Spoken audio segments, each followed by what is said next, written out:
Alors, tout d'abord, un cabinet d'avocats, c'est très proche d'une entreprise familiale. Dans un cabinet d'avocats, c'est la même personne qui travaille, qui investit pour préparer l'avenir, qui décide, et si tout va bien, qui en retire un bénéfice. Ça, c'est un point commun très fort avec les préoccupations que vous partagez. La seule différence, évidemment, c'est que nous n'avons pas de capital, et donc l'aspect transmission, qui est déterminant pour vous, on l'a vu depuis tout à l'heure, l'est moins pour nous. Ceci étant dit, les préoccupations qu'on évoque depuis le début de l'après-midi, je les comprends pour les traiter avec les clients pour lesquels on travaille, mais aussi pour les partager très largement à un titre individuel. Ce qui est important dans notre profession, quand on travaille dans un cadre international comme avocat, c'est de pouvoir combiner une approche technique, juridique, et une approche plus culturelle. C'est l'intérêt, justement, de faire en sorte qu'une bonne solution technique puisse être également une bonne solution culturelle. Et c'est là que les difficultés commencent.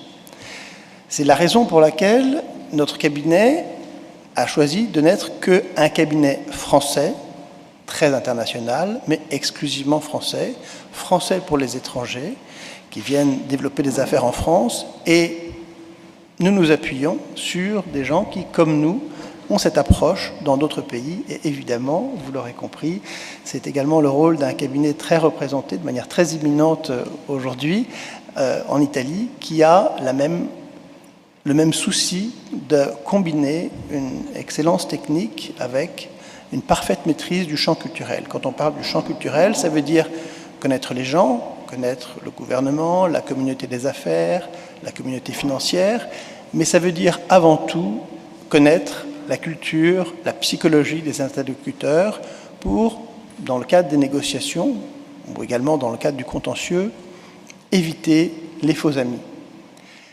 Car, on l'a évoqué à plusieurs reprises depuis tout à l'heure, il y a une très grande proximité, une très grande connivence, une très grande familiarité entre la France et l'Italie. L'Italie est sans doute le pays en Europe dont un Français se sent le plus proche. Et le paradoxe, c'est qu'on a l'impression que c'est comme à la maison. Donc on y va sans être préparé. Mais ce n'est pas tout à fait comme à la maison. Alors, les premiers exemples de malentendus, je peux les évoquer dans mon domaine technique, qui est le domaine juridique, mais après ça, je voudrais élargir un peu aux stéréotypes et aux pièges que les stéréotypes peuvent nous tendre aux uns et aux autres. Alors, cette grande familiarité, cette proximité entre la France et l'Italie, elle est vraie en particulier dans le domaine juridique, puisque nous partageons les mêmes racines du droit romain, nous partageons également les apports du Code Napoléon, donc, a priori, si on tient compte en plus du fait que nous sommes les uns et les autres dans l'Europe, qui est la base qui fait évoluer le droit contemporain de manière uniforme, on dit qu'il n'y a pas de problème. Il ne peut pas y avoir de problème. Encore une fois, c'est comme à la maison. Et précisément, ce n'est pas comme à la maison. Même dans des domaines particulièrement réglementés comme le droit européen, et ça, Fabrizio et moi, nous sommes bien placés pour le savoir, car cela fait plusieurs années que nous essayons de sortir un de nos clients communs d'une difficulté très lourde, tenant précisément à ce qu'il est parti un peu à l'aventure, sans savoir que c'était une aventure, en partant du principe que le droit des marchés publics en Italie, c'est exactement la même chose que le droit des marchés publics en France. Eh bien non. Et donc, il l'a appris à ses dépens, et nous sommes là depuis des années, 3 ans bientôt maintenant, à essayer de le sortir de l'ornière dans laquelle il s'est placé à cause de ce malentendu de départ. Donc, une alarme, un signal d'alarme à tirer. Non, ce n'est pas comme à la maison. La même chose est vraie en fiscalité, le cadre n'est pas le même. La même chose est également le cas en matière de responsabilité des dirigeants. Il y a un cadre, et c'est important pour les dirigeants d'entreprises familiales, un cadre en France, un cadre en Italie, la responsabilité est différente. Donc, soyez très vigilants quand vous partez à l'aventure et que vous allez à la découverte de votre cousin de l'autre côté des Alpes. Indépendamment de ces aspects techniques, juridiques, il y a les stéréotypes. Et ces stéréotypes, en tout cas indépendamment du boudin, il y a aussi le malentendu lié aux a priori que l'on peut avoir les uns sur les autres et qui bien souvent ont des conséquences sur la manière dont les négociations commerciales, juridiques, sont menées. En Italie, j'ai l'impression que le français est perçu comme, mais vous n'êtes pas les seuls à le dire, donc la perception est large, comme arrogant. Et en réalité, je pense que fondamentalement, il y a deux caractères de notre manière de communiquer qui expliquent cette perception. D'une part, nous sommes assez directs. Quand nous avons identifié un objectif, nous avons tendance à le dévoiler tout de suite, de manière assez brute. Et du coup, notre ami, notre cousin italien se sent agressé par le fait qu'aucune approche psychologique n'a été développée pour présenter l'objectif. Donc, un sentiment d'agression. Il y a un autre aspect, c'est ce qu'on appelle le rationalisme français. J'ai raison de manière formelle, voilà, A, B, C, D, donc j'ai forcément raison, et la personne qui n'est pas d'accord avec moi a forcément tort.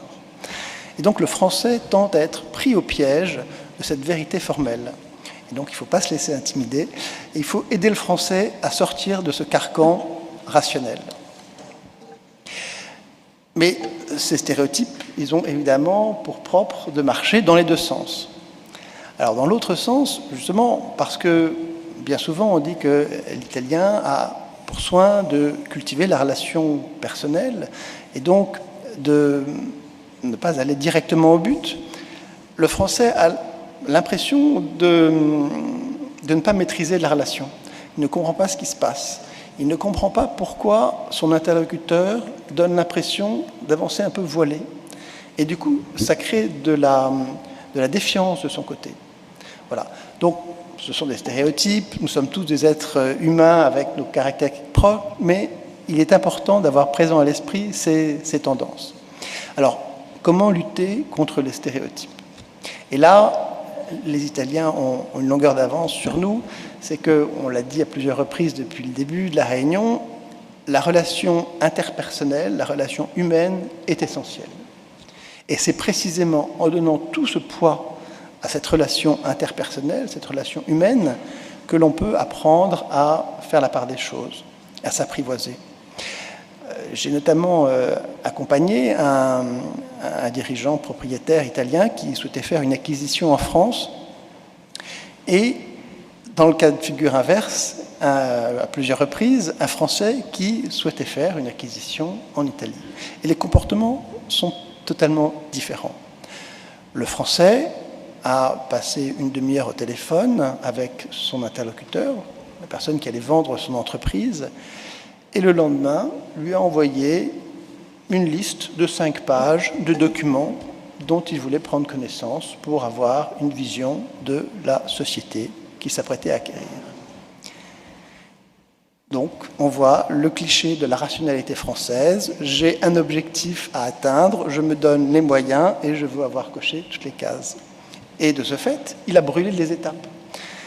Particulièrement dans le cadre d'une entreprise familiale, ce qui est déterminant, c'est l'alchimie. Un entrepreneur français à la tête d'une entreprise familiale le sait bien, il vit de ça, c'est ce qu'on a rappelé tout à l'heure, les valeurs familiales, les valeurs de l'entreprise sont là pour entrer en cohérence, il est là dans le long terme.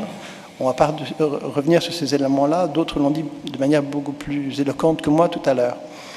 Et du coup, le dirigeant français qui vit pourtant de ces valeurs tend à brûler les étapes et à négliger le fait de vérifier par un échange interpersonnel avec le dirigeant, mais sans doute aussi les autres coactionnaires, voire, quand c'est possible, au fur et à mesure que la confiance établit, les cadres dirigeants, qui sont souvent, en Italie, on l'a vu, des membres de la famille, eh bien, à tisser ces liens qui sont si importants. C'est vrai que c'est déterminant dans le cas d'une acquisition, mais ça l'est encore plus quand le rapprochement s'inscrit dans la durée. Pour une acquisition, finalement, il y a un passage de relais, il faut tisser une relation de confiance pour arriver à faire aboutir les négociations de cession et vente. Dans le cas d'une collaboration entre deux entreprises qui s'inscrit dans la durée, et Dieu sait si le caractère complémentaire entre les qualités des Français et des Italiens est la clé pour le succès de telles coopérations, eh bien, a fortiori dans ces cas-là, si la relation s'inscrit dans la durée, il faut s'apprivoiser. Il faut que les individus apprennent à se connaître personnellement, et souvent, cette relation interpersonnelle, elle vaut, je ne vais pas dire toute, mais beaucoup de due diligence technique. Parce que quand la confiance est établie, on se dit tout. Et on se dit tout en mettant en perspective les informations, en leur donnant tout leur sens. Et par conséquent, on a une image beaucoup plus précise, beaucoup plus fine, beaucoup plus fiable de l'autre qu'on ne peut l'avoir après avoir descendu toute une liste d'éléments techniques. Merci. Voilà. Merci. J'ai terminé. Merci beaucoup. Merci.